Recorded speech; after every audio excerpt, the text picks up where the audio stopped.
galactic purr of KKs invites you to Space Cat's Happy Hour.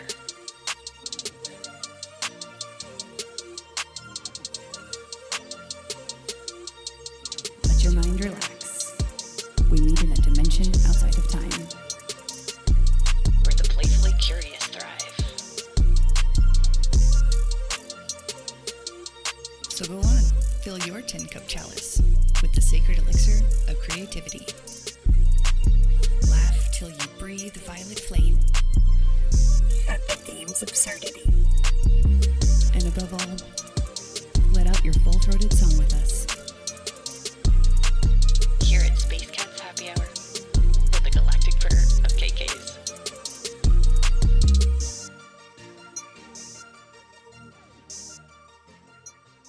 Hello, welcome to the Space Cats Happy Hour podcast. I am Zaddy Cat Sun Portal, and with me, as always, is the wonderful. Red Pirate KK in the house. Oh, and some throat chakra issues right off the top. Woohoo! Cool. Housekeeping. If this is we're not sure yet if this is going to be video or audio only, but you can generally find our audio only podcasts everywhere. You find podcasts, and we sometimes release video ones that you can watch on Spotify. If you love our podcast, please do give us a 5-star review on whatever platform and whatever form that they take them, so that we can reach more people. And our email is spacecatshappyhour@gmail.com. I don't think there's a pod in it, right? I think it's just spacecatshappyhour@gmail.com if you want to contact. Anyway, it goes in the show notes, so we have that information there. Oh my God. It's been a minute since we recorded. It's been a minute. I can't even remember. Was it in the spring at some point we released one? I almost said May Day. Wow. It was Leap Day. So that's a while ago. Yeah. Today is February. Yeah, that was February. Yeah. Today we're calling this the Independence Day podcast, although we are recording it on July 3rd. The energy of the words Independence Day always really click in for me around this time of year. Yeah. And usually involves taking a big step to expand freedom. Yeah, So it this definitely year feels like there's shifts in July. Every year something happens. It's pretty interesting. So it definitely, you're right, the frequency of those words is pretty cool. Yeah. I want to get into a few things in this episode. I want to talk about shifting from 8D or moving beyond 8D. What is 8D? What does it mean to move beyond 8D? What is it feeling like for us?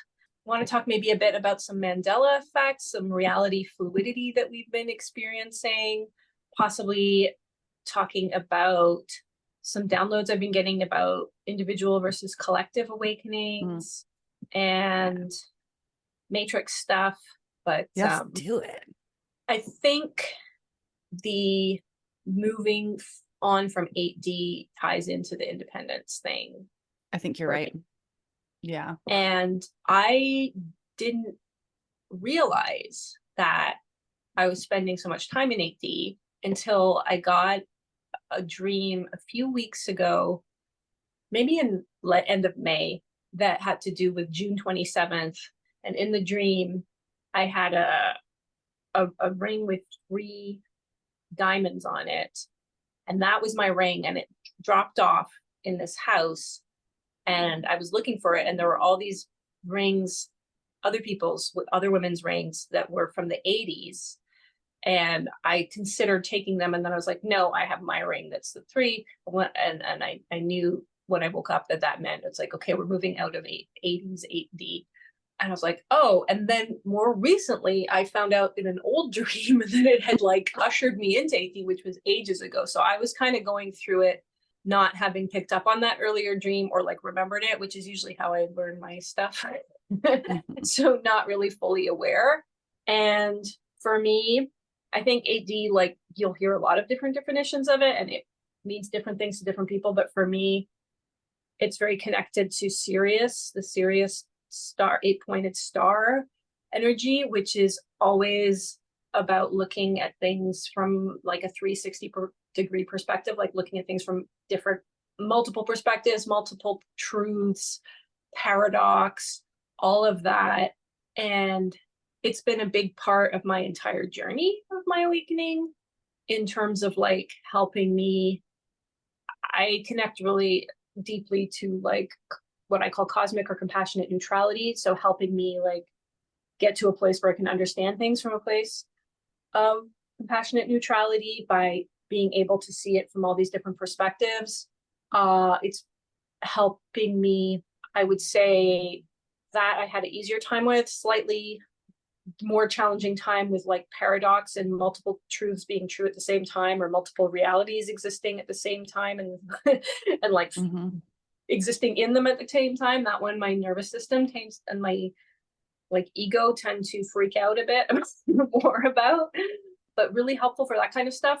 The challenging parts for me is that it can send me, and maybe for people listening as well, is that it can send me spiraling in the mental space, where I think I described it to you when we first talked about it off air. I was like, once you realize that you're just this expression of consciousness and like anything is possible, it's so overwhelming that you can spend this phase where you just kind of feel like you're just opening doors, sticking your head through, looking through, and then being like, oh, that's an option. And then like looking at it and like, that's an option. Or like, oh, but then you can also look at it from this place. And you're just kind of in this big hall of doors, just constantly looking through, but not like necessarily moving fully through any of the doors. Oh my So God, that's I what love it that. felt a little bit like to me. You nailed it. That is exactly. Yeah, and when you said spiraling into the mental space, I would spiral. I don't know if it's the mental space. It kind of was, but it felt more like the void to me, where I would be like, well, then nothing fucking matters. Why do I don't have an opinion? What's the point of having an opinion? Like, it's Yes. like, if I have this opinion, then I'm going to experience the opposite. So like, I'll just stay in this middle place. And like, I go to the void where it's like, well, fucking whatever then. P.S. What am Why I supposed to haven't do? been recording consistently, right? Like Yes. very hard to jump into expressing things from that when you're really like moving through that energy. Yeah. For reals. Yeah, I think you're right. Like I've been wanting to record so much, but then when I think about it or we talk about it or whatever, it would just be like, what is there to say though? Like, I know I have stuff to say, but it just felt like this soup. And I love your imagery of the doors. You just kind of looking through and you're like, okay, what decision though? Or like, does a decision even matter? Or like, I'm just going to sit here and like observe shit, I guess. And it's fun. Like, you're right. It really did help me a lot in that cosmic neutrality place. And I'm really grateful I got there. I think it felt like a washing machine sometimes where I was just like, okay, am I going to get out of this space of like, and then I finally, a few weeks ago, I don't know, maybe I can't really put a pinpoint on time, but like, it's pretty recent, where I was like, oh, I do enjoy having opinions. I do enjoy having judgments. And like, it's okay that I do that. And I could feel myself sinking back into my body instead of being in this like voidy place. And I'm like, yeah, just because I say this doesn't mean I don't also understand the exact opposite or whatever. And so it's not going to be like, I think I was afraid that karma was going to come and get me and like make me experience something if I had like a judgment about something. It's like, oh yeah, we'll open up to these other possibilities, because if you have this judgment, that means you're closed off to like, whatever.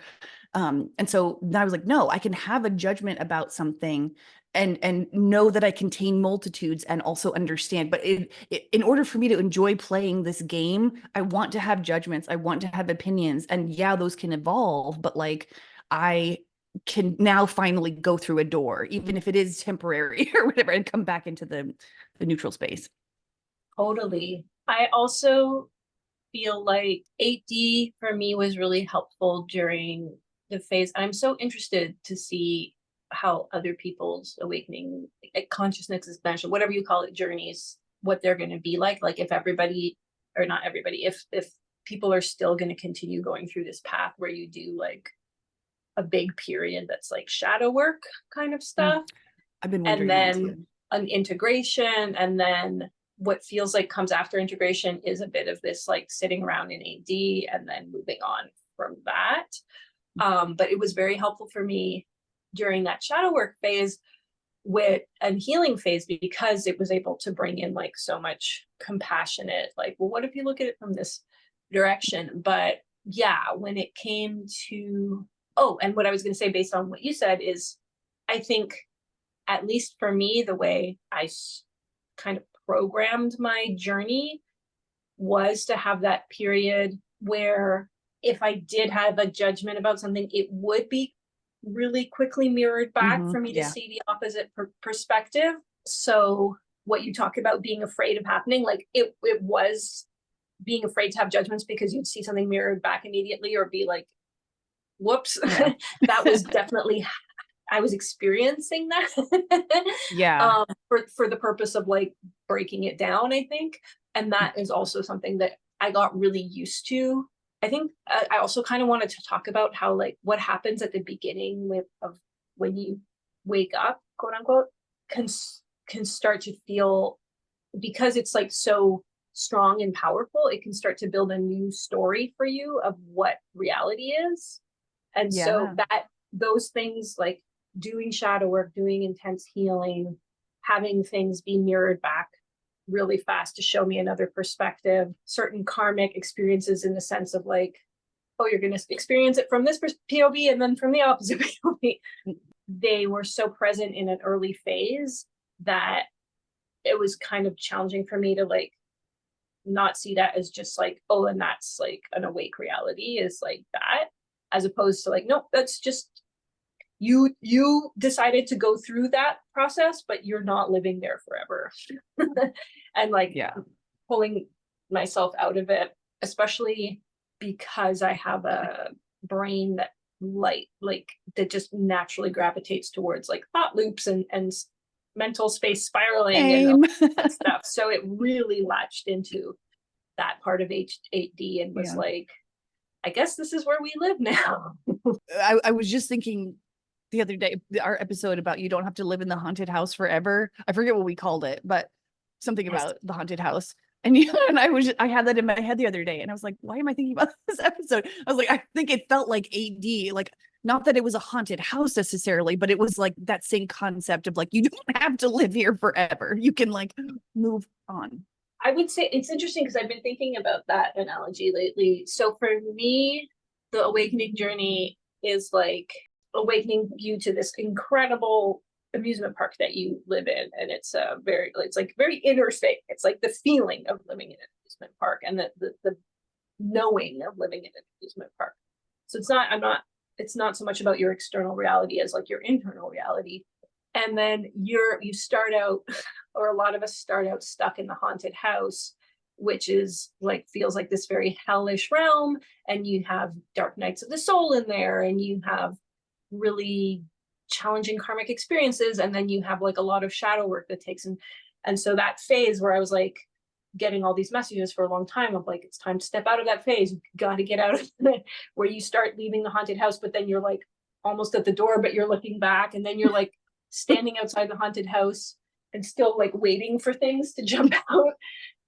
There's like a lot of that phase, which I feel is still a little bit present, like the waiting for the things to jump out and get you. And each time they get smaller, you basically keep cycling through it so that each time they jump out and they're like smaller and sillier until you're like, oh, you're just like a little goofball in a costume. It's so obvious. That's not scary. But the 8D for me is like that, the House of Mirrors, where you're just like, whoa, that is whoa. it. It's like, this is really cool and trippy. But again, eventually you probably want to move on from the House of Mirrors, because it's just like staring at your own reflection from a million different vantage points and not knowing where to go, kind of thing. Nailed it again. House of Mirrors or Hall of Mirrors. I love it. That's exactly what it feels like. So when I was originally talking about that, it felt very like, and I think again, some of us just choose that as our path, kind of like the Dante's Inferno. Progression through the Inferno to purgatory and then into heaven, again as internal states. And the beauty about the amusement park, that like the message that you always keep getting to, is it's like, go on that scary roller coaster if you want to. It's completely safe. Like you can just go and do that scary thing now, you know, like I think I'm just emphasizing this because this was what really came through for me in the past 6 months was how much of it is internal. Because I kind of got hung up on like, okay, so you're telling me externally everything's going to be safe forever, which isn't to say anything about the external. It's just that I wasn't realizing, like, it's like, no, we're talking about how you're going to feel inside going through life, and the like how you're going to have that inner sense of safety. Yeah.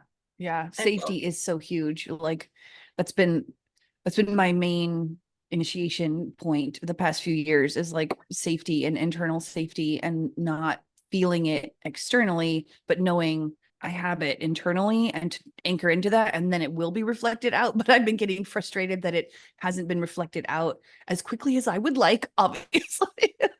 But it is, you know, it is really valuable. And I know that like the fear part, because I've experienced a shitload of fear, like so much, and anxiety. Anxiety's kind of been there always, but like for a while, I thought I wasn't afraid of anything because like I guess I wasn't afraid of like typical things like dying or you know whatever. I don't really know. But I got shown that I picked a big part of the fear pie to like process and alchemize. And so just yesterday I was like, okay, if I know, because I already know that I am safe, like I intellectually understand all the safety and, you know, whatever, but it feels, you know, it's a different knowing and feeling and, you know, anchoring it all in and whatever. And so yesterday I was finally like, okay, it feels like a patch that's been put on, I guess like a nicotine patch. I don't know. Like it feels like a patch that's been put on. And like, I don't, even no matter how long this takes, I don't know what this phase is, like, you know, how long we're in it, whatever, before it does start to really shift externally in a way that's like, oh, that's what I'm talking about. Anyway, so I was like, okay, if I just think of it as a patch and like, if I'm white knuckling it through any, you know, fears and anxieties and all that stuff, because it feels like it kind of pops up out of nowhere sometimes without even any triggers or whatever. I'm like, okay, I'm just gonna keep telling myself it's not real and not look back, you know, from the hall of mirrors. I'm like, I'm not gonna look back in the haunted house and just kind of like it will fall off eventually. It's programmed to like run for however long it's supposed to run and then it will fall off or whatever. That's what it felt like yesterday. And then that's what I saw, the chrysalis thing on my freaking dragon wing.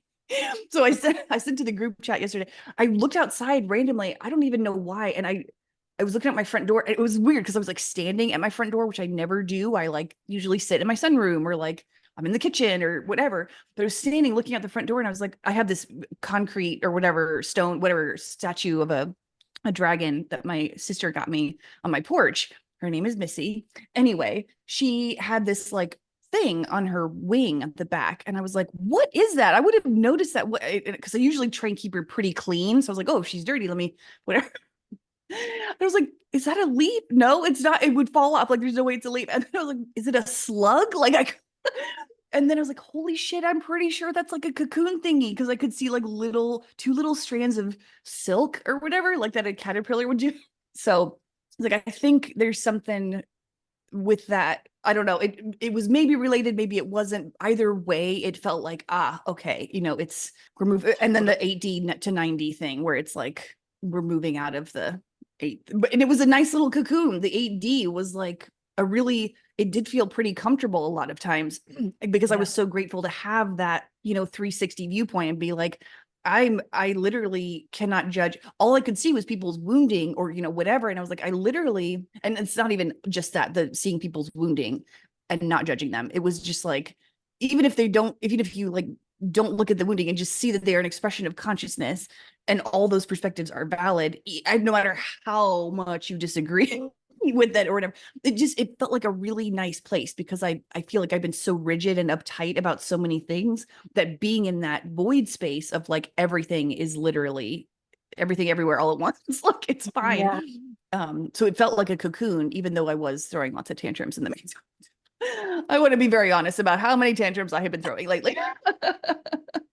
Yeah, well, I mean, even like the shadow work phase becomes like a comfy little cocoon. We just get used to I got used to going through those super intense emotional roller coasters of like getting deep into like a really dark, dense place, and then having the like the illumination of the message come through of like, oh, that part of you is perfect and okay too. And then feeling like the rush of like worthiness and like having a good cry, like that became a real like comfortable, or not always comfortable, but like Yeah. a little cocoony cycle that I got very used to. And I was like, oh, so this is life. I just, that kind of thing too. I wanted to also talk more about the internal versus external and how things play out in external reality, because I think the other thing that I experienced with my awakening was the onset in 2019 and 2020 was a like suddenly able to make things happen in the external reality really fast, really big things. I got in touch with this part of myself. I was hearing messages about like this power that we had, and then it really resonated. And then I started experimenting, especially when it came to like energy work and healing stuff. And it was like, boom, it's like, okay, I want to see if I can help this person come out of a coma. Boom. Yep. And so that created an idea, created like a structure for me that I thought, oh, so that's what I'm supposed to be doing, is affecting my external reality. Like, and if I'm doing something and not seeing it ripple out into that's like, then I'm failing at my awakening or whatever. And there was this whole thing that came in really early on for me where it was like, when like your two command centers being your solar plexus, your will, that sun energy, and then the eighth chakra, lunar, like surrender well that I always see hovering about over the crown, where it's just like total surrender and acceptance, and that's how you can move through reality.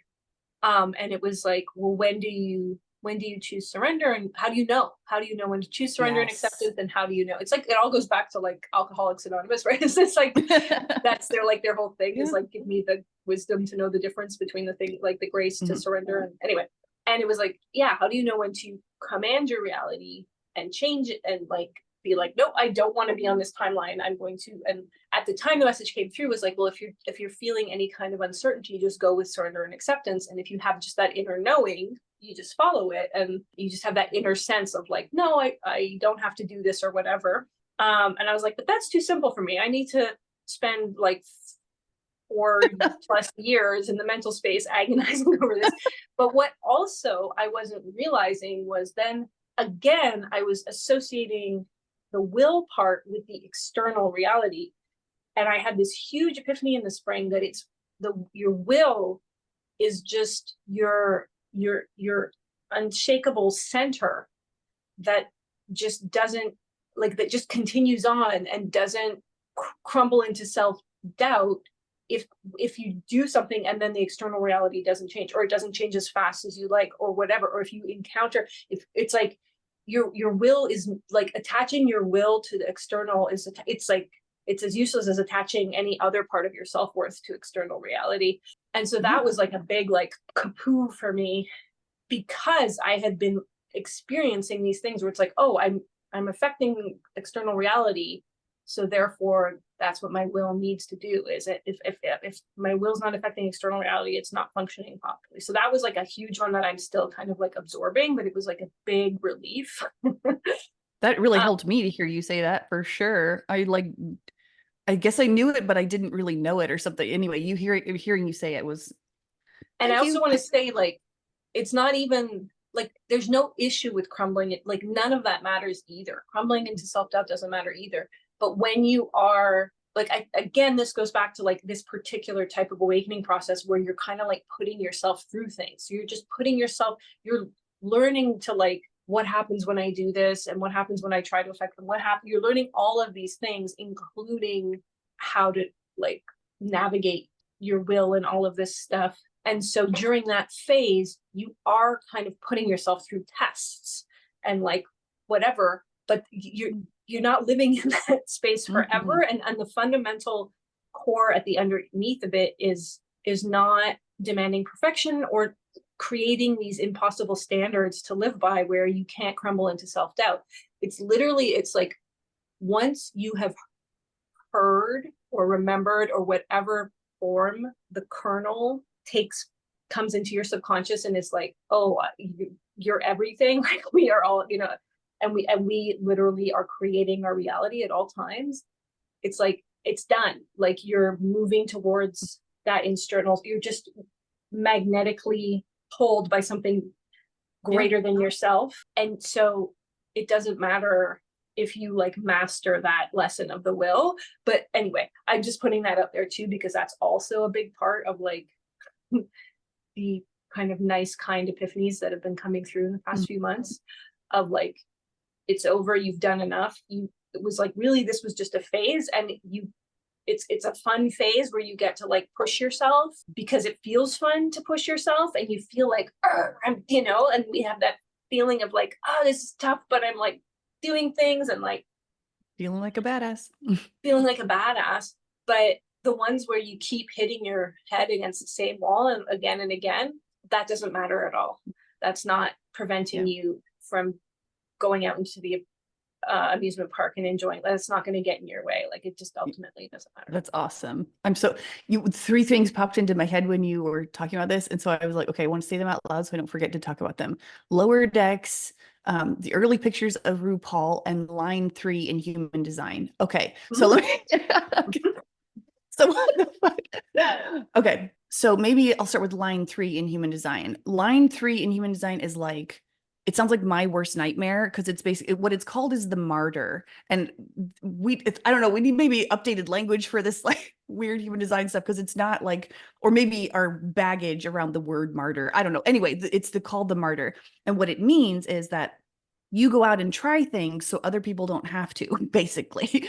And it's kind of tied in with the line 6, but like, anyway, line 3 is just like you go out and try stuff, and failure is literally a part of your design. You have to go out there and like fail a bunch because like otherwise you don't know what works. Or otherwise, like, okay, when you think about it this way, if failure is part of your experiment, like major big time part of it, it's like your failure helps other people. You talk about what failed so that other people can be like, oh, I relate to that, and I can, you know, switch it up this way. And anyway, you have this tons of wisdom by like trying out a bunch of stuff and failing a whole bunch of times and keep getting back up and like all this kind of stuff. And it literally sounds like my worst nightmare. I'm like, no, I don't want to do that. But I've been tapping into that third line because the other thing I realized, and this is partly from studying astrology, and like, you know, when you see that you have empty houses in your chart and you're like, oh, do I not have any of this? Like my 5th house is Cancer and it's empty. And I'm like, do I not have any joy or like projects or learning, you know, like any of that kind of stuff? It's like, no, we are literally all of the zodiac. You are that center point that touches all of the signs. So I am also a line 3, even though it's not in my official profile line. I'm a 5/1, but like, I still have that 3 in me, in my design, even though it's not defined or whatever. And so I've been leaning into that feeling of like, it's okay to try stuff. And like, I would get so overwhelmed with feeling like a failure or like, oh my God, this didn't work. And oh, I'm having all this suffering or like whatever. And I'm like, that's totally fine. So when you're talking about crumbling into self-doubt, I feel like that's just so much part of like helping relieve the suffering of that crumbling or, you know, whatever. At least for me, it was just like, okay, I'm leaning into this. Like I get to try stuff and nothing is a failure. It is just data points and it's wisdom for like other people and myself and, you know, all that stuff. The other thing, so it all ties in together because I was looking, I work at the library now, and so I do a lot of reshelving, you know, what cleaning books and blah, blah, blah. And the other day I was cleaning RuPaul's memoir, and he had a bunch of, you know, photos of himself, like early days, you know, the little baby RuPaul. I mean, it was just so cute. And I was like, oh my God. And I was thinking about that third line again and how like, it's so easy. I'm talking for myself. Like, it's so like, I used to try to erase like old diary entries or like old versions of me. Like, oh my God, that was so embarrassing that I thought that. Like, oh God, I can't believe, you know, whatever. And if I hadn't been that person, I couldn't be this person. And so when I was looking at this RuPaul picture, I was like, and you can see the difference in confidence and like, you know, when he's this little baby, you know, drag queen, he looks amazing. I mean, it's still really good stuff, but you can see the evolution of like you know, you're starting out, you're not quite as powerful in, you know, the scene or whatever, and you have your mentors and you're the baby, whatever. So it reminded me again that like when I'm looking at old diary entries or like thinking about an old version of me that's like, oh my God, I can't believe I used to think that or say that or whatever. It's like, but you could not have made it to where you are without being that quote unquote embarrassing person. And that embarrassing person was literally the best version of you. Like, and this is what I keep telling myself. I'm like, you were the best at each and every point of your thing. So it's kind of like, I don't know. I've been working on not rejecting parts of myself. And so that was helpful to me. And then the lower decks thing, I'm finally watching a new Star Trek. The past couple of days, I finally started watching this Star Trek called Lower Decks. And whenever I watch Star Trek, it's always the old stuff. Like I haven't ever ventured into the new stuff yet. And I want to, but it's like such a comfort, like a, you know, a security blanket to watch the old stuff, especially Deep Space Nine. But like the episode that I watched last night, there's like basically Lower Decks is about the lower ensign level type workers on starships, where like normally all the shows focus on, you know, the captain and the bridge and blah blah blah. These are all like the newbies who come on and they're like training and like the literal lowest of the low. It's really cute and it's fun. And there's one character who's like training in the medical bay or whatever, and her boss is like the chief medical assistant, whatever, and she ends up the ensign thinks that she's being kicked out of med bay because she's like, oh my gosh, my boss doesn't like me, like all this stuff, when in reality she's like, I want you to do senior officer training, like you're good, like don't stay here in this one spot, you can like be senior science officer and that kind of stuff. And then she goes off and tries to do all these things with the senior officers and training and like having mentors and all that stuff, and she messes up and like the captain's not listening and she feels like crumbling into self-doubt and all this stuff, and she goes back to her boss at the med bay and she's like, I can't do it, I don't know why you thought I could. And she was like, the boss was like, you have to go out there and break things in order to know that you can fix them. And like it just felt such a third line thing to be like, you go up there and you are in this self-doubt and you're putting yourself through these tests or like whatever, and it's all part of like seeing how things work so that you can, I don't know, I keep thinking like me building my Frankenstein's monster of things. Like that's your version, whatever, whoever's listening is like, that's what you're building. You're seeing all the intricate parts and you can like just try things. Anyway, I feel like I've been talking for like 3 hours. So that was my little 3 points that popped up when you. Not at all. Those were Okay. great. And it's just connecting to so many other things that I had on the list. So yeah, so basically I feel like there's just these groups that come in that have chosen up that spiral path of learning. I'm calling it the purification path because my original name's Catherine, Kathleen, both mean pure. Also, Karen means pure. It's the same name, which is really funny because like the whole thing with Karen's, it's like that's also directly connected to our energy. Interesting. Karen being like a hot button name. So funny. That's also my mom's name. Oh, interesting. That's hilarious. Of like choosing to go on that journey, and then other people are really not, and our lessons will not make sense to them at all. Yeah. And I think because I'm going to be repeating some things, but it feels important for me to like kind of like repeat and reemphasize, because that journey involves testing yourself to push your awareness into new ways of understanding reality itself.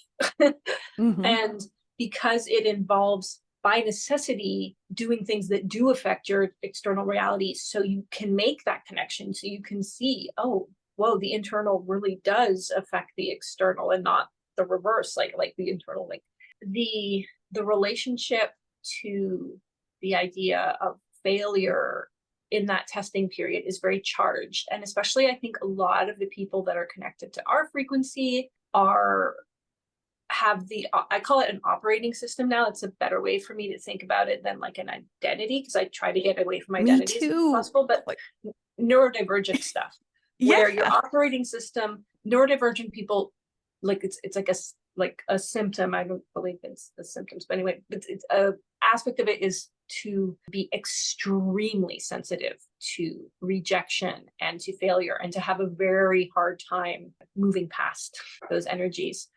And so it's can be very, very hard when you're like, there's like a million things being thrown at you in an awakening. Everything's changing.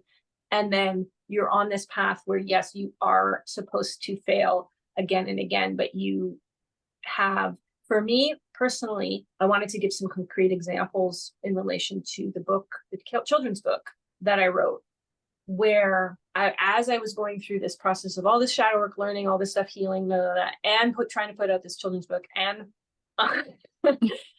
like market it and all that stuff, promote it, I was also being put onto this journey of resting, where it's like we're being called to rest so much more and do so much less.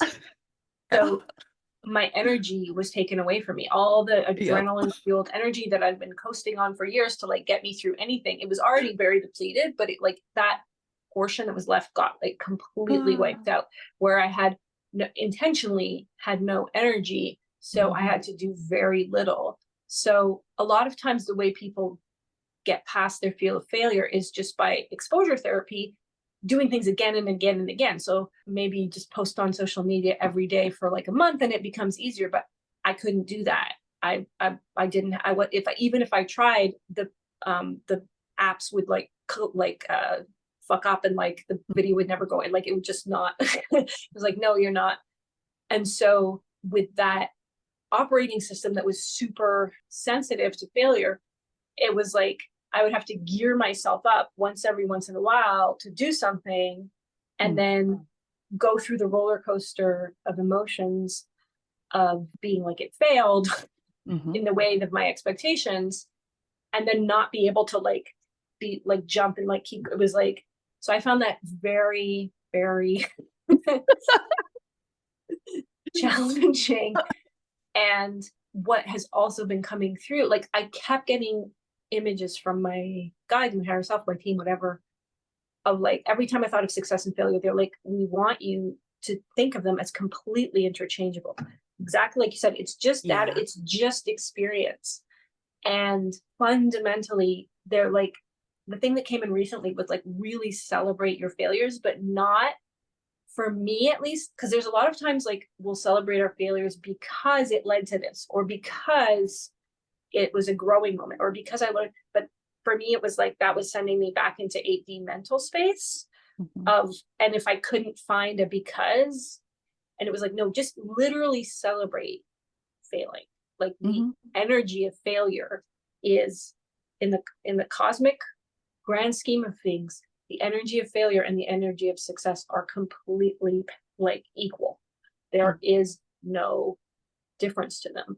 So it's like, and that is, you know, the thing with that is when that really hits you, it can take you into the void space of like back into like, so success doesn't matter, and like, you know, and the point is not to, at least I think the point is not to completely rid yourself of the desire to succeed or your ambitiousness, or like purge yourself of that, but being able to just know on a core level that those are completely equal experiences, and your inherent value is completely unchanging. Whether or not you learn from your failure, whether or not it brought something good to your life, whether or not like you ever got past that failure in this incarnation or any of them, you know, it's like that also doesn't matter. And that is like the most, it's like such, it's like it's like so cosmically comforting, and then also like existentially like a lot. Yeah, it really is, because it means that the success doesn't have you know, that value that we want, our egos want to give it. And that programming from capitalism is for reals. Like, I don't know if it's, I don't remember any lifetimes from that are not capitalistic or whatever. So I don't know how it felt to maybe exist knowing that or whatever. I don't know. So it feels like a whole new experience for me to rid myself of that capitalistic programming. And I it's mean, not I all personally gone, think but it goes deeper than capitalism.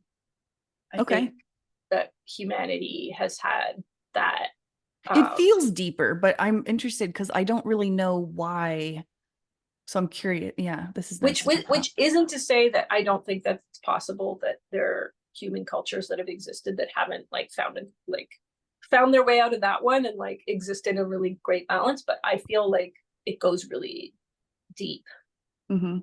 into. Yeah, I get that feeling too, but I just was always, I was like, oh, it must just be because all I've, the cap, anyway, I don't know. It's so easy to blame everything on capitalism. But like, I honestly also feel like there's a healthy version of capitalism. So I don't really know how to, you know. Yeah, totally.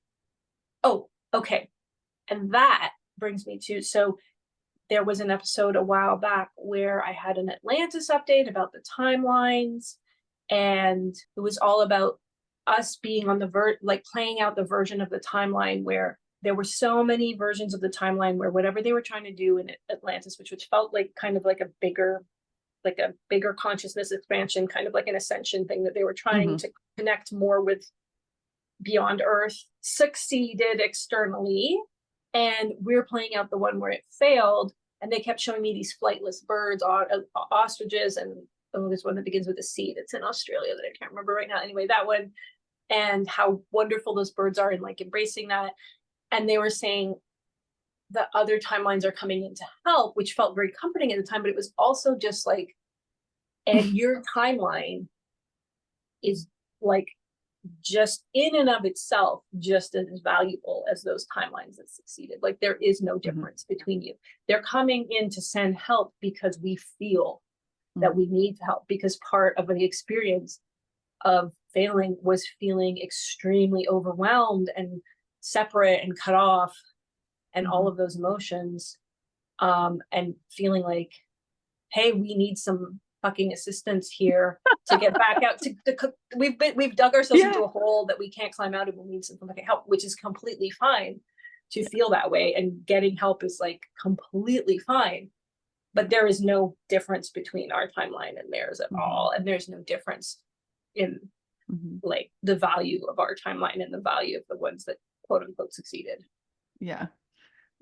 The emotions are real there. And it's so interesting. Like I was thinking about how asking for help is okay. It's because it's so fucking hard for me to do. So many of us have trouble asking for help. And whenever I have to or get to ask someone for help or reach out to do something that feels uncomfortable for me, that feels like asking for help, I always think about what you said. You had to download. I forget when this was, last year, this year, I don't know, but you were saying how when you think of it as part of like a body, like the organs, like the liver is not going to refuse blood from the heart. Like what, man, it makes no fucking sense, you know? And so, and not that it's necessarily asking for help, but like, but also it kind of is like the system understands that it is helping each other. And so like, yeah, asking for help is, it helped take away the weight basically. So if you're see yourself as part of a system like a human body, and you're like, okay, I'm a kidney, I'm doing all this filtration stuff, and now, oh shit, I've got an infection, I'm like way over, the system's overwhelmed. It's like, send white blood cells, send all the support that you send to and the rest of the body is like, what the fuck? That's a better analogy. Yeah, the white blood cell, I like that. Especially because that's what I've been thinking of myself as, like, especially in that 3D, oh my god, 8D play. In the 8D place where like everything was possible and I was in the void, like whatever, fucking doesn't matter. I kept thinking of myself before that as like a light worker and a warrior against the darkness and blah blah blah, and that helped me. I'm not saying this is a bad thing, but like it was definitely part of my phase, and it really helped get me out of, you know, some victim mentality and stuff like that. Anyway, when I was in the 8D place, I was like, wait a minute, there's nothing wrong with the darkness either, like the bad guys or whatever we label them as. Like there is no good or bad, it's just the experience. It's kind of like the failure and the success. It's like each is equal. It's just a different way of evolving and learning things. We have to have both. Actually, that reminds me of another thing that Matthias DeStefano said that I want to bring up. But anyway, I was like, if I'm a white blood cell, it's like, it felt more neutral to me to consider myself a white blood cell in this whole scheme of whatever this awakening, you know, whatever's going on. And the thing that Matthias DeStefano said that really helped me out, and this was like a couple of months ago, I can't remember, he talked about when you pluck a string, the string vibrates and it goes down and up. Like if you think of it as going down and up, you know, in order to make that sound, it's the same fucking string. It's the same note, quote unquote, but it is the vibrate. So when you think about the darkness being the same as the light, anyway, it helped me immensely to just be like, oh, we're literally all connected. And thinking of myself as a white blood cell has really opened up a lot of like, it has cleared a lot of density from me. And so it really helps. I So like cheers. I like Yeah. that. I think it's also part of the 8D thing is that's beyond even being in the Hall of Mirrors, is just staring around at the amusement park. And it's like, okay, now go do whatever you want. And you're like, but I don't, which one? Yeah. Because now I'm supposed, like, you get in the place where like, well, I have to do all of it because it's all here for me. And it's like, well, no, well, why don't you just try one thing? And you're like, but which one? Because I have to do all. And it's like, I was feeling some kind of like baggage shame from going to the place of being like, anything is possible, everything is possible, you know, into like putting myself into a path and a container. Like that was feeling like somehow I was like restricting myself. And it's like, no, that's just like literally so you can have an experience. It's like literally just like go get in line for one of these rides so you can have an experience. And so you're not just standing there staring at all the rides And you not know, doing for anything. like not doing not having any, I mean that's fine too, but like eventually go stand in line. And like who cares if the lines are long? You've got infinite, now you know that time is not, and you've got infinite like lifetimes and infinite incarnations to play around and all this stuff. So it's And like, also the lines can be fun. Like, have you ever met people in a line and you're all just like having a party and you don't even really know each other, or maybe you know each other? Such a good point. The lines can be fun. Because again, it's that thing where it's like, oh, well, there are people here who are hacking, who are, I call them, it's like the anchors versus the bridge, but some people who are very strong anchors for certain energies of like ease, effortlessness.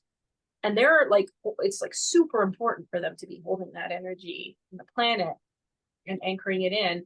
And that doesn't even mean that we won't play that role at some point in this lifetime too. But I was being like, well, if that's possible, that should be what I'm doing all the time. Like, is making things happen lightning fast. Absolutely.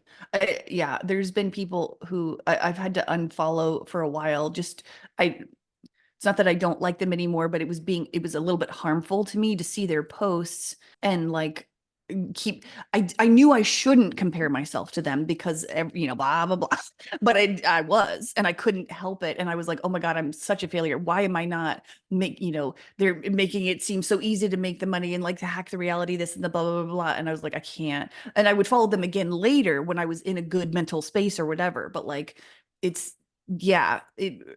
it's really helpful to hear you say that too, because like I realized that I was kind of falling back into that a few times this past few months. And I was like, it's fine. You're allowed. It's going to happen. You're going to be exactly where you want to be and have all the things you want, but it's just let it take the time it takes. Yeah. And like, we're really in this Lemurian time. It's like about things moving very at their own pace. There's a lot of stuff, I think, also moving into the energy, because it's like, this seems to be like a template where it's like a lot of shadow work and a lot of like intense healing. And then you're like in your phase where it's like more receiving, and it's like getting more and more used to the energy of just resting and receiving. But a lot of that is connected to Lemuria, which is very much like it happens on its own time and it happens in its own way. That's like typically not exactly what you envisioned.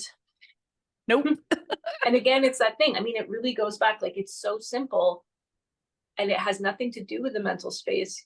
I say this, but I don't know. Based on people's human design, it may play out differently. But when to surrender and accept and when to use your will, it's like you're not, when the time comes up when you actually do use your will in a way that commands your external reality to like be like, whoop, hopping off of this. The reason it's so simple and obvious that you're like, well, it can't be that obvious, is that it's like the times where you're like, oh, I already would have done that without an awake. Like I already would have been like, I don't think I have to go through this, and I can do something else and I can pivot here or whatever. It's not a forcing. It's not being like, oh, here's a situation, I don't like, so I'd better use my will, even though I'm feeling like completely uncertain and blah, blah, blah. It's not coming now. It's like, nope. It's like the type of situation that you already would have just done it. Yeah, exactly. And the importance of like knowing that there's strength in letting go of things, because we're taught so, or I've been taught, whatever. I need to just stop caveating things. Like I'm a fifth line, I'm universalizing. Anyway, so we're taught that like you got to stick with it. You know, your willpower makes it happen, your whatever the fuck. And if you give up, quitters are, you know, it's bad to be a quitter. I'm like, dude, I quit things all the time. And I started with little things like TV shows or books or whatever. Like I used to make myself finish whatever I had started, even if I didn't like it anymore. Because I was like, sure, well, maybe it's like the sunk cost fallacy where you're like, well, I've already read this much or watched this much. Like I should just finish the whole thing. Fuck that. And it took me a long time to get there too, because I was like, it felt really uncomfortable to me to let go of a book. I'm like, well, what if I'm like, what if it gets good? What if it fucking does? Who cares? Like, anyway, it just took me a while to get there. But like learning, even practicing that, like maybe the book did get good and I just missed out on that kind of stuff. Who cares? Like, it's really helpful to me to hear myself say this over and over for myself, because I need to like, there are things that I need to let go of that are, you know, anyway, yeah. Who cares? Yeah. Okay. So I want to go back on what I said before, because during that learning phase, it wasn't true that the will thing was always something that naturally would have come to me, because I was learning that my will could affect things that I didn't previously know that it could. And so it's like, I didn't expect them to come around full circle to where I was at, where, okay, you were learning. Oh, that's so interesting. For me, it was a lot of stuff for the body. Like I was like, oh, I can stop a urinary tract infection in its tracks completely. But then other things would be very, you know, like learning things in my body and stuff that I could do that I wouldn't have assumed before, because I would have thought, oh no, you have to go to the doctor or whatever. But then at the end of it all, it came full circle to be like, in your life moving forward, you don't want to be constantly having to push and push. Like that phase takes up so much energy. You just want to be like putting your attention towards like living your life. And there are other areas, for me at least, beyond like personal health and stuff, where if I have to use more energy to like, and grit to get through something, like I don't want to be using it in every facet of my life to try to be like busting down the doors of reality at all times. Sorry, I went back to will, but I did want to talk about surrender and acceptance, because that's always been the tougher one for me. Again, it's a lot of mental space stuff for me, where even if I have a knowing of like surrender and accept, and even if I'm nonstop messages and synchronicity saying surrender and accept, it'll be a lot of like mental space looping about, but how could I actually stop this or control this or whatever. And it is so freeing to be able to like quit stuff or just like let stuff go and like yeah. Yeah. It was helpful to me to know, I think I might be jumping back and forth, but anyway, it all ties together. But like when I was learning how to give up watching books or TV or, you know, whatever, it helped me to tell myself and know, because I know this it's true. Everything, there's a copy of everything in the Akashic records. If I really want to finish a book one day beyond this lifetime or whatever the hell, I can go in and read it and like instantaneously read it or whatever, so I don't have to waste time, or maybe I waste time, whatever, you know what I mean? It's just like, it helped me to know that like anything I think I'm missing out on, I'm not, because ultimately at some point in my existence I can go back and like review stuff or like watch it or intake it in some way. The other thing I wanted to say was about the will thing. I considered myself a failure for a long time for not being able to get out of situations that felt uncomfortable, like the stuff that was bringing me fear, the stuff, the safety things, like blah, you name it, whatever, all the triggers I was going through. And then I was like, oh, I can't shift myself out of this reality. I'm failing, whatever. But those situations I had put myself in were part of those tests, those like senior officer training, like the third line, like you have to go through these situations to get past, like this is part of your initiation basically. You can't quantum leap your way out of like soul lessons and that kind of shit. So if you're in a situation that you don't like or something like that, and you can't shift it because your will isn't working or whatever, maybe you're supposed to be in that situation for some sort of soul growth, and it will make sense later. And so it's hard. It's that same thing of like the surrender versus an acceptance versus like active doing, and it's really hard. I mean, it was hard for me, and I don't know, maybe it will get easier for other people, if especially if they're awakening in collectives or like, whatever. I feel like that might be where we're going next. But like I couldn't just, yeah, it kind of like you, where I wasn't really working on a project like a book like you were, but like I knew I was starting a new phase of my life, and I knew I had all this energy to spend on it, and I was like ready to like, take any action to like blah blah blah. But my action was to like lay on the fucking couch and rest, and I couldn't. It was so hard for Yeah. me because I was like, I don't know, I'm supposed to be doing things. I could feel it, but then I also could tell that I was supposed to sit there and rest, and it was very very difficult for me to navigate the surrender versus the doing, and I felt like, oh, it was just really really hard. And I kind of feel like that won't be as big of a thing for people moving forward, especially if they're in collectives where they can like help each other. I don't know what I'm even really saying. These are kind of just like early thoughts, but like, yeah, I don't even know how to finish that thought, but I guess I'm done. I also wanted, I was thinking about what because I didn't, we were talking Yeah. about the surrender part. I think what I was trying to also get to was, again, the way the operating system works. It's usually like I'll find like the thing itself already feels meta, but there's like an even deeper meta layer. So in the surrender and acceptance, it was like the deeper layer of surrender and acceptance was knowing that each time I go through a surrender and acceptance things, it takes a lot out of me because of the way the operating system is going to freak out and the nervous system and the mental thing. So it's going to drain me. And so for that reason, I automatically know, like being like, oh, it's Yeah. gonna, like, I like constrict even more and like kick and push against it even more, because I'm like, oh, the surrendering part is gonna, even though like ultimately as you go through it does get easier and less draining, but it's still like, it's still draining. And then I'm always like so aware of like being drained too much just starts to like tip into like a really physically uncomfortable space for me. So it was like the meta acceptance of like, it's going to be a longer process to get, it's going to take a longer time than you thought, and maybe longer than other people to get used to surrendering and accepting and stuff, because it's like so overstimulating to do it. Yeah.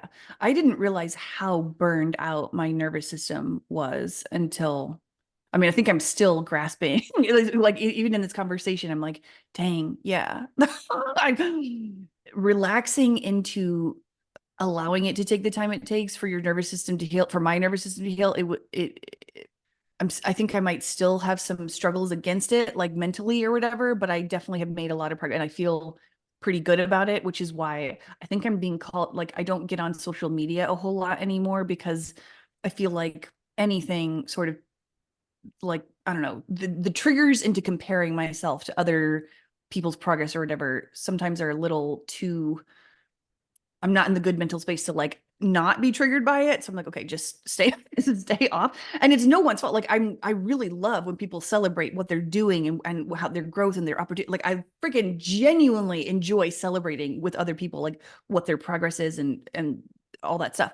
But when it feels detrimental to my own nervous system, I'm like, okay, we're just gonna chill out. Oh man, there's so, my poor little nervous system. I feel really good about where I am right now though. Like I know that I'm still working on things and allowing things, like relaxing instead of clenching, because like as you were describing your own like resistance to the going through the thing or whatever.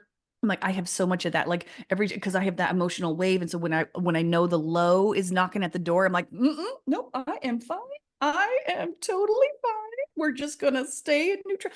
And then it like hits me. And I know if I relax into it, it's kind of like, falling off a horse or whatever. If there's a, being good at falling is like it's a skill that not every I don't always have it or whatever, but I'm learning a little bit more. Like it does get a little bit easier, and I'm not quite in the place where I can fall super comfortably and like kind of roll with it, because I'm still bracing against the pain and the suffering or whatever it is. But even go once I'm in it, it's a little bit easier to get in it. And once I am in it, it's like, okay, it feels a little bit lighter and I will take it. Like it feels like really good progress to just be swept along by some of this stuff and be like, yeah, it's like that nicotine patch again, where I'm like, no, it's just not that my emotional lows are fake, like, because I know fear is just like a program or whatever, but like my emotional lows, I guess it's all programming when you come down to it. But anyway, my experience of like my human design, I'm just like, I know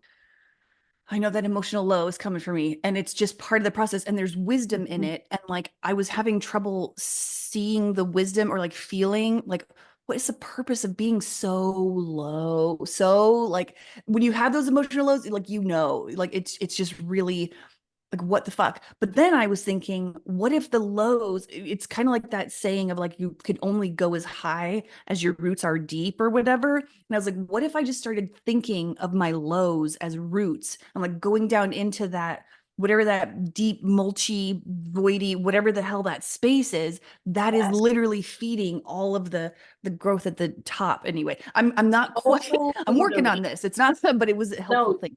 Yeah. totally. Well, I have this old video that I made where I was channeling the Hadarians, and Oh it's yeah, I like, love that one. have no fear of despair and hopelessness and That helped lethargy. me. It's always the one that really gets me, because it's like such a sideways creeping and feeling where you just like drained of all your energy, and Mhm. it just like, it's such a combination of mental, physical, and emotional that it's like always been like a real one where I'm like, it's very convincing Mhm. to me. Yeah. And so I feared it, and it comes along with my period a lot. Not just despair, hopelessness, lethargy, inertia, but also dissatisfaction. Those ones. Those Mhm. ones were like really sticky wickets for me to feel. And every time, usually I know that I'm going to go into one because someone will go like, it's like a million years ago video that I made, and some random person will go like, so I'll get a notification and I'm like, okay, I'm going to be experiencing these. And I just finally had a similar type of like the epiphany where it like hit deeper this period around where it was like, you'd already heard it's like all the emotions are equally valuable, and but like that one always felt like it was killing my momentum, and like it felt like self-sabotage. I perceived it as self-sabotage. And finally in this period, I was just like, no, this is like a power place for things to die off that need to die off. And Mhm. these serve a really important purpose, and they're like valuable. And like they were like, I was like lying in bed. What would happen to me with my PMS was I would get these like creeping anxiety thing too that would like precede it, and it would just suffuse my body. And it's very hard for me to keep maintaining like a higher or more expanded awareness in that place. But I was in that place in the middle of the night, just being like, oh, this feeling again. And then I was like, what actually came in was Azrael, the archangel, change, death kind of transformation stuff.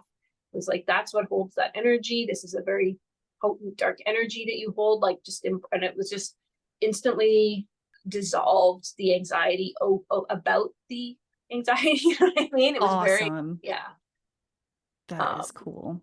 so that Yeah. is so nice. And this, I will say, this is what, if we're talking about what it feels for moving beyond the 8D, it does feel like that deeper sense. To me, it feels like that deeper sense of inner safety. It feels like being more easily able to step out of the mental spiral and get through it, get past it, or see around it or whatever. Like it's like it doesn't have the same grip because the fundamental fears and beliefs underneath it don't have the same grip. So it's easier. It just feels very gentle. It feels very compassionate. Mhm. I've been calling it like moving into 9D because I like numbers and I like the idea. But what in the thing, it was really like the 3 rings. It was the 3 stone ring in my dream, and that always to me represents like kind of unity consciousness, like stepping beyond polarity, duality into like unity. Yeah. Into from 2 into the 3 is like from 2 into the everything kind of. Mm-hmm. So it's not. I don't know. It might also be 9D. I don't really have a strong read on 9D I yet. was just It's gonna more just say, like moving beyond 8D. yeah, I was kind of like, what does 9D feel like to me? And I'm like, I don't really know yet. But you're right. I do get a more peaceful feeling, like the patch of fear falls off. Kind of like when things start to feel and look cartoonish to me, like in my third eye or whatever, then I know it's about to die off, like it's about to fall off or whatever. So when I saw that patch of fear, I was like, oh, okay. So I'm underneath it now. I can we can work on getting it off, and I know that that is coming. Like I'm not maybe done with the triggers or whatever, but like it is just getting easier, and then eventually it'll just fall off on its own. Okay, that is kind of helpful to put in context for myself. And also the 9, the significance of that number 9, where it's like the completion of cycles, but you haven't quite started a new one yet, or like I don't know, you're just kind of sitting in that, not just sitting in it like waiting for something to start or whatever. It's not like that energy. It's just like, okay, I can move into that one, when that new cycle, that new thing, whenever I want. And you can kind of, I feel like it might be that sort of paradox where you're sitting at the end and like ready to do something. And it's not like you're not doing it, but you can there's a part of me that feels like it'll be sitting in 9D and kind of like able to, I don't know, just see where things need to move for myself at that point. Like, yeah, 9 is just such it's a cool sacred number, but I don't really I think those are just still early thoughts about what this feels like, and we'll record more because these are just like the first little, we're processing out loud what it feels like at first to go through some Yeah, of this. exactly. To literally like this week be like, Yeah. okay, I feel like I'm coming out of it. And it's funny because your dream on June 27th or whatever, that's a number 9, like 2 and Yes. 7 is nice. So that makes a lot of sense, that date that showed up in your dream. Yeah, yeah. The one time, not the one time, I think I've heard other people, but the one that stuck with me where somebody went through the D's, whatever, the densities, dimensions, whatever, who was Amy Spicer, and she described 9 as the void. And now that is making sense. It's like a very friendly void kind of Friendly energy. Good. I mean, that goes with what you were saying too. Yeah. Yeah. It does feels super chill up there. Like, yeah, super chill. I'll take Feels it. really gentle and kind.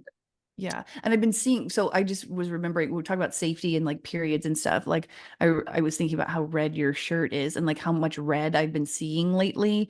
Like I was on a website the other day and it was just like every single thing felt like a different shade of red. And I was like, dang, there's a lot of, and I just assumed, and I think this is true, but like it felt like a statement on the safety thing, like red being the root chakra, the safety, like the, stability, that kind of thing. Yes. Like that has been super cleared out, and we're kind of moving past that. But then now that we're talking about the period too, it's like that place of death and like the falling off and the power and the life that comes from that. And I don't know, that it just feels like it's a big message right now. Anyway. Oh, sirens. Oh. And red for me always is like rest.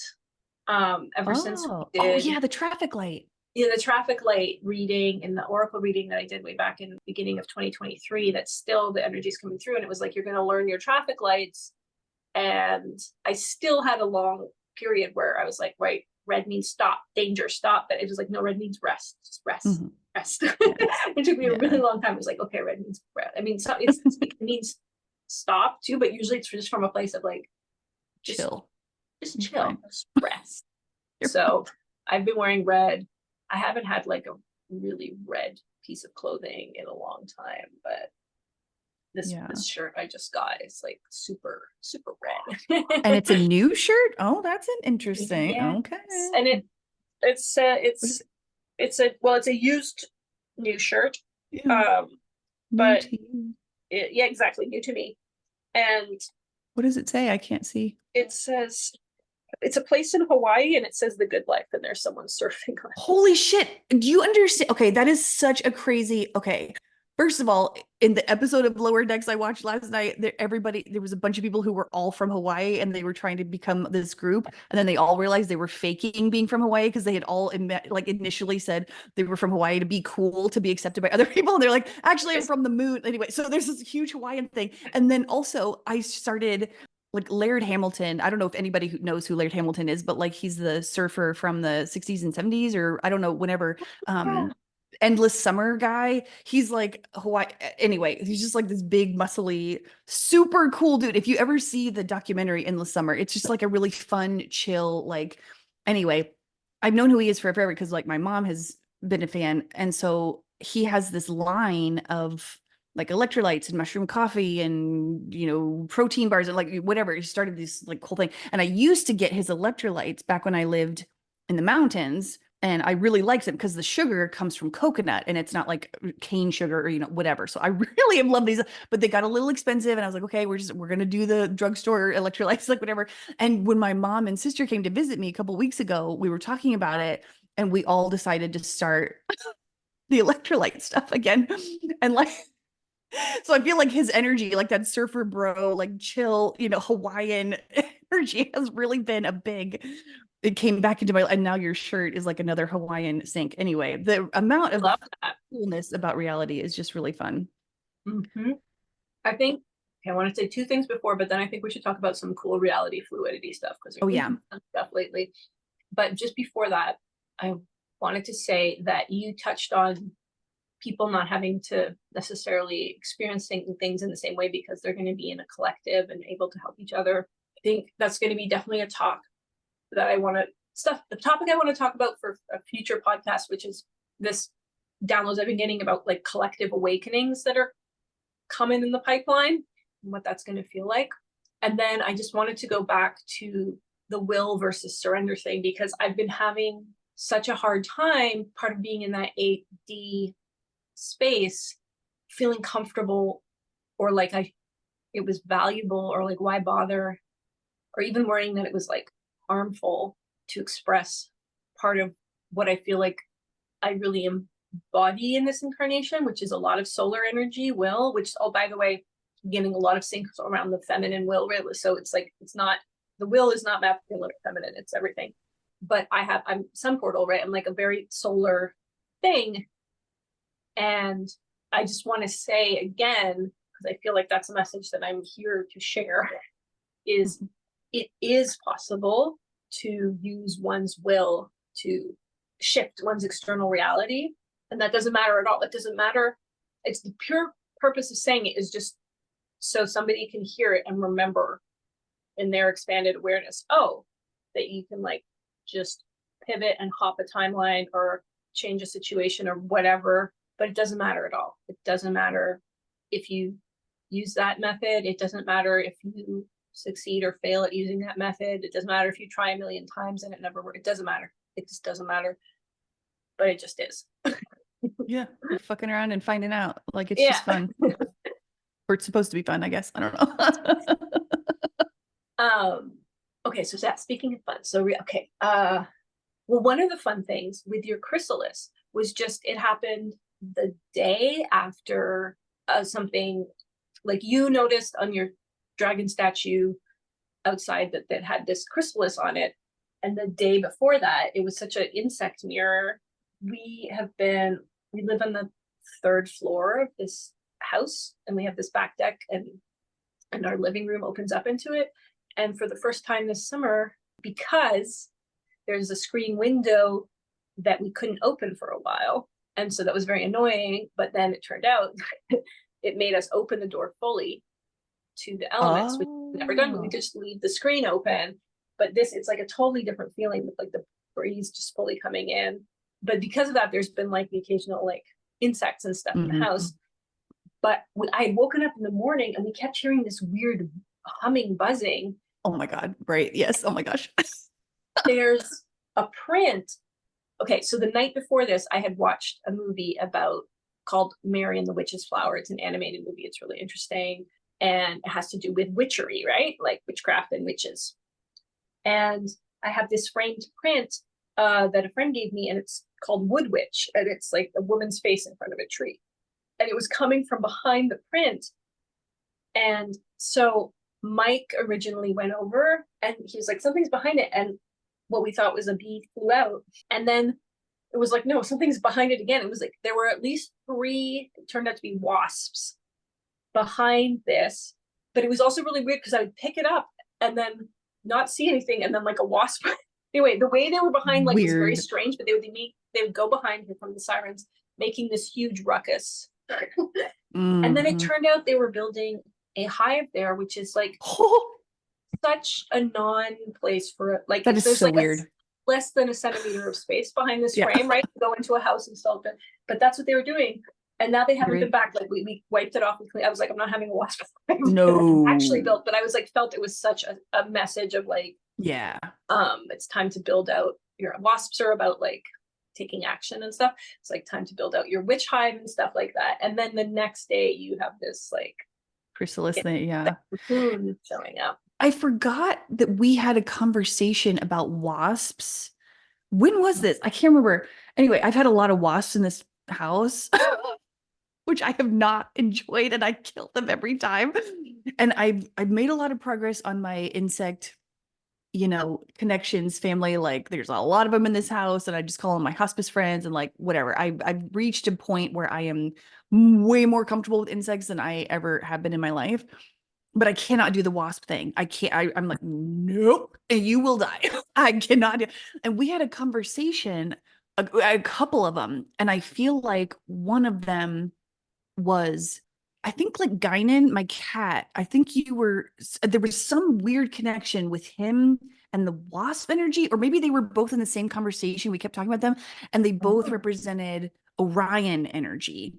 It was Oh like, yeah. and then like also Martian energy, like the Mars, action and do it, like that kind of thing. And so, Totally and we've had a lot of Orion syncs, like the Orion light kind of like maybe even not moving beyond the Orion, like we're done with it, but like that wisdom has sort of jumped us into that more 9D place or something. Anyway, again, all these, I'm not sure I have a coherent thought, but that's what came up. In that June 27th dream, part of it was me Oh yeah.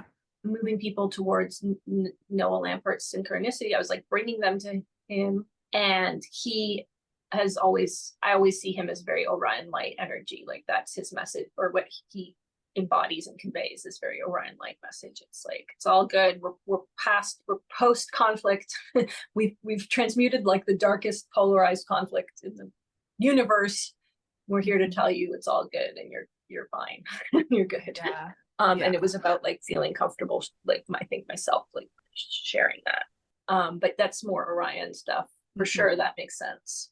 Any other reality trippiness? A couple Mandela effects come to mind. Oh yes, share those. Like Canada Day last year was definitely June 30th, and this year apparently it's July 1st. I'm like, alrighty then.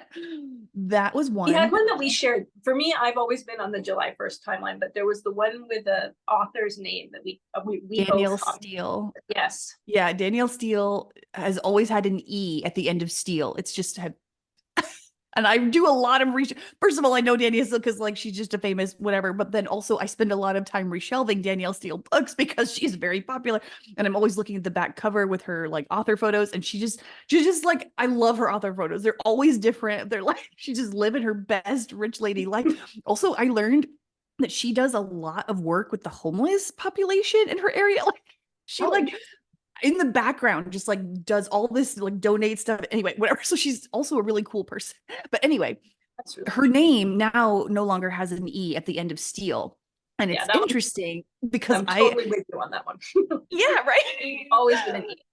There's always been an E. And there was when I was helping a patron at the library, she was checking out some Danielle Steele books, and I just happened to comment. I was like, yeah, I remember her name having an E at the end. And she was like, yeah, it does. And then she looked at her books and she was like, wait, what? And it was just this old woman, and she was she's like, wait, I was 95% certain it had an E in there. I was like, Mandela effect.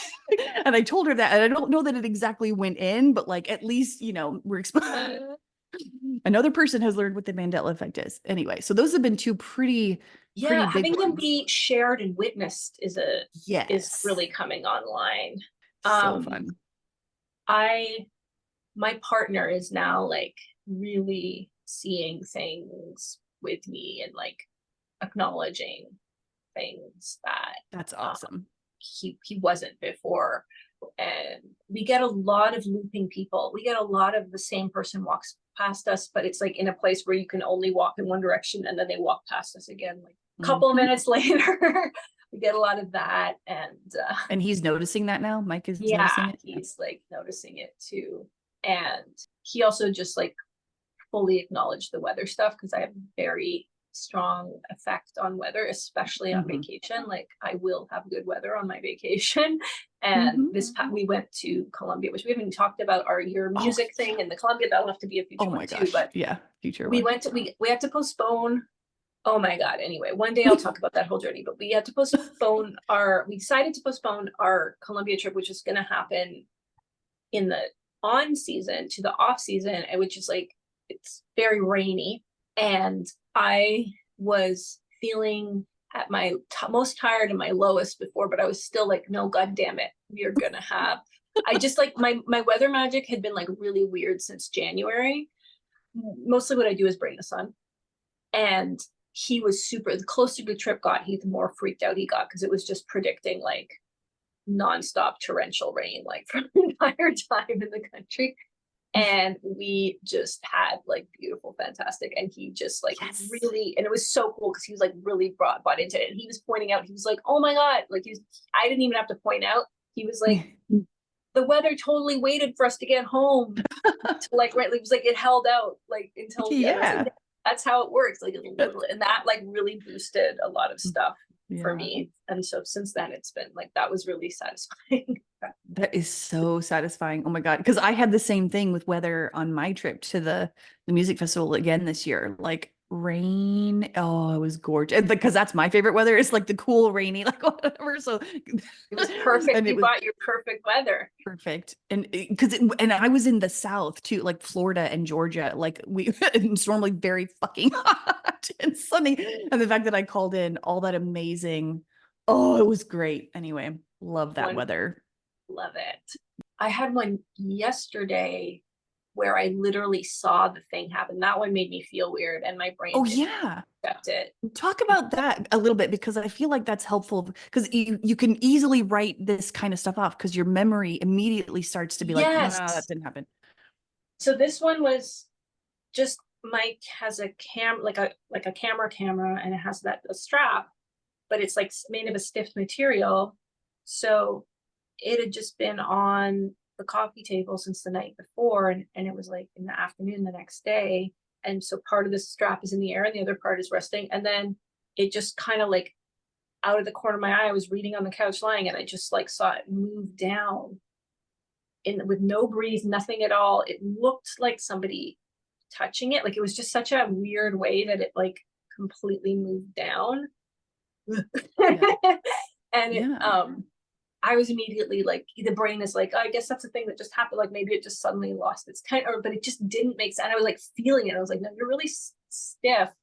And immediately my brain just went all wobbly, which is what happens a lot. I'm trying to think, there have been other ones recently where the brain goes all wobbly and immediately your like firm memory just starts to completely dissolve of like, and so I was like, did I even see that happen? That started to happen to me. I was like, one of the most memorable ones was the sun setting in the east. Yeah. The sun setting in the east. Oh my God. The sun and the moon. Oh my God.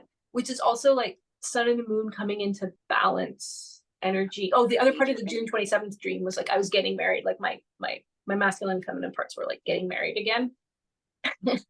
And so all this stuff around the sun and the moon, I was in Montreal and I was paying attention to the sky because it was possibly going to be the aurora, and I really want to see the aurora, and we've been having these crazy things. So I wanted to see the northern lights. So I was paying attention to the sky, and I knew to look in one direction, because when I got up on the place where I was staying on their deck and looking out, I knew to look in a certain direction, because as I'd come out, I'd seen the tail end of the sun setting there. And so I knew to be watching in that direction.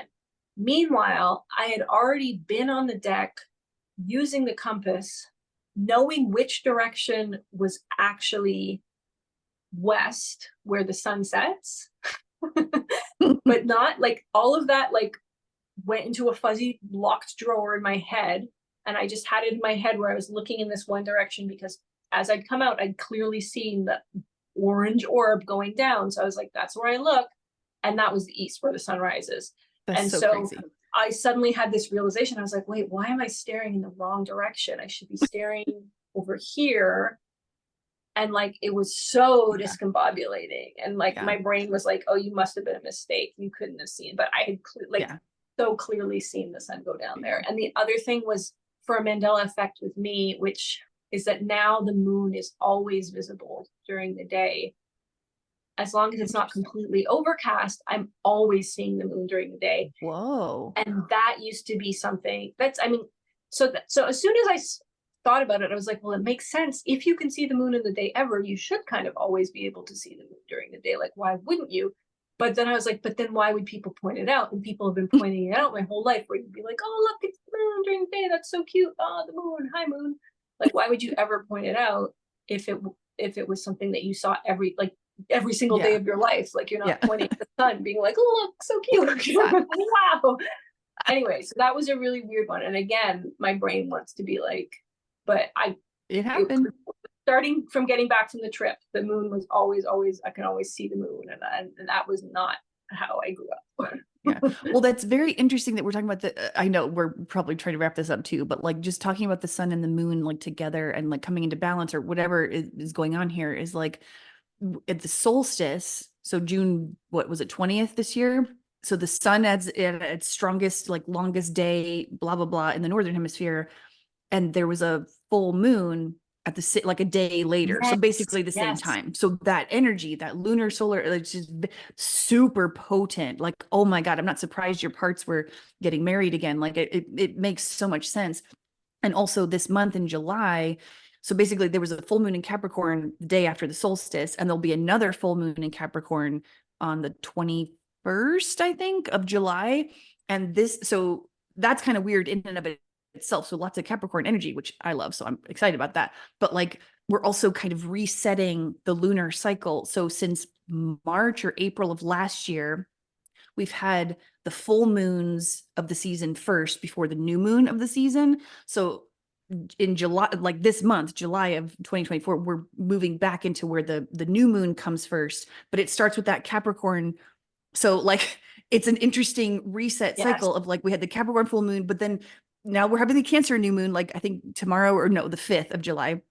And then we'll have that. So it's like a reset, but we also had that same like full moon first kind of thing. Anyway, it's just been a very interesting lunar solar energy rebalancing or whatever. Yeah. And so it's very significant, but I mean, it happens. Like it's not like an unusual thing to have the full moons first. Like it is a cycle of stuff. It's not like the most unusual thing ever, but you notice it when it's, we notice a shift in that kind of thing. Even if we're not like super aware of it, our bodies can feel it, or our consciousness, or, whatever. It can feel a little bit discombobulating. Yes.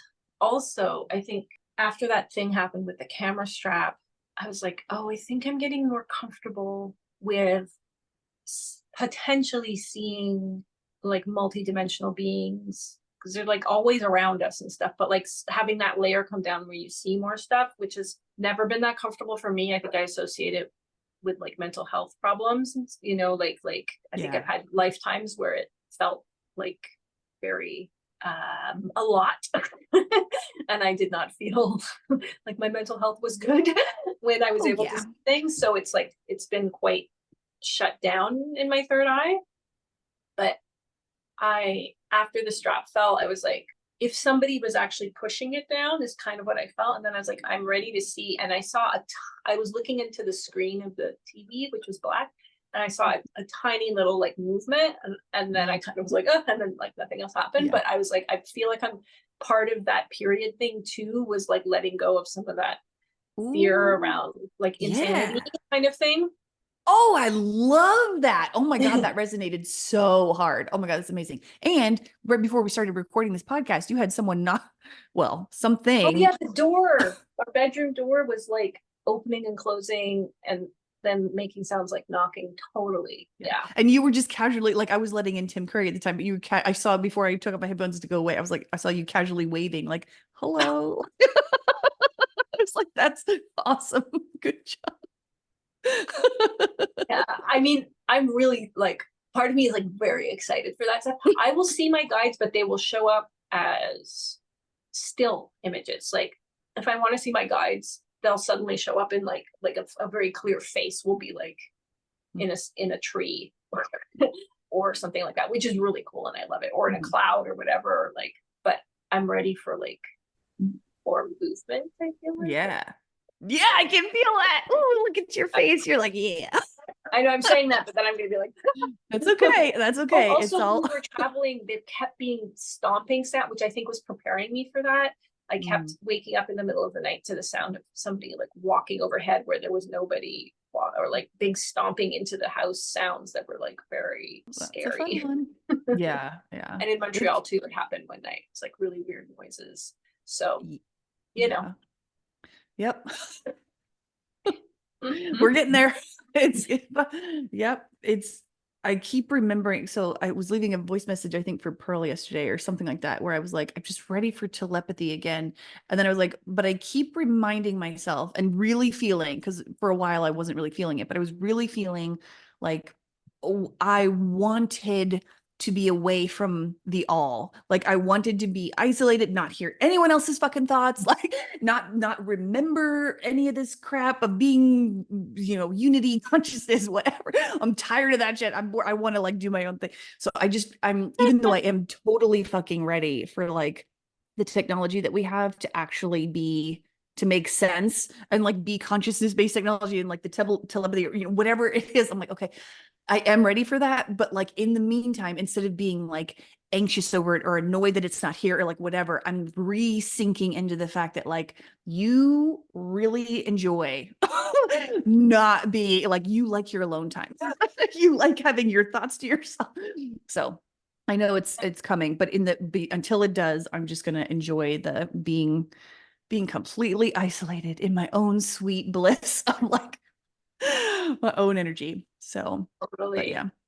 Also, and I saw, go ahead. Tim Curry, it just was really cute when Tim She's gonna Curry talk did about exactly Tim Curry. that. You were like, she's gonna come sit behind us for the podcast because she has to come inside whenever we record. And that's exactly what she did. As soon as the podcast started, she like doop, doop, doop, doop, went up behind you, and she's been sitting there the whole time. I was literally going to bring that up. That is so funny. Oh, yeah. Yeah. She really likes to be here and she'll just chill. And I think that, Our silent partner. Yeah. She seems to be adding something or hanging out. I don't know. For So I feel like sure. she's a dragon cat. Someone even said on Twitter, because I follow the Bodega Cats Twitter account, and I can't remember who said it. It was maybe a comment or something. It was like, so can we all agree that the Bodega Cats are just like dragons chilling with us? And I was like, oh, it's so true. Like the cats have that dragon energy in a way that I only really realized when I got Tim Curry. I was like, she just felt like a dragon cat. I don't know, whatever that is. And I'd never felt that before. And then I was like, oh my God, they totally, especially those type of cats, like the Bodega Cats or, whatever. It's like, they really feel like dragons just chilling. Anyway. I love that. They so do. Precious. Which makes it even funnier to think of like, because cats have always just felt like they were too powerful. So now, so they incarnate these little bodies that love little pieces of paper and like knocking things off tables. And like, it's just, so them being dragons makes a whole lot of sense because it would be funny for a big old dragon to just, anyway, that would be funny for a big old dragon to be a little furry, flightless cat. Yeah. That's hilarious. I love that. I saw 5 cats on my walk last night too, all in the last like minute of the walk. And like they were like running down the stairs. It was very mysterious. Like they were just materializing and like coming out. And it was like, whoa, whoa, whoa. And 5 were, I was like, oh boy. That's interesting. Yeah, so there's a lot of feline energy came in right at the end of the night. So next time, collective awakening. We'll talk about our trips and the magic of both of our trips that we took. And lots of more fun stuff. Yeah. Woo. Who's the big one? Is that a bird? It probably means the hawk is flying because it sounds like the robin is giving the alarm. Also, I forget what you were talking about, but you were talking about, no, it was when you were talking about the reset of the moon and the sun and all of that full moons, and everything astrological that's been happening, there was so many car horns. It was like beep, Oh, beep, really? beep, beep, beep, beep, constantly. Big confirmation energy. Yeah. It's pretty exciting stuff. Very exciting. Man, this felt like a jam-packed episode. It was jam-packed. Gonna Ooh, have to go lie down. I know. Until next time, Space Kitties, we love you. Yeah, we love you. Have a Thanks great for listening. day. Yeah.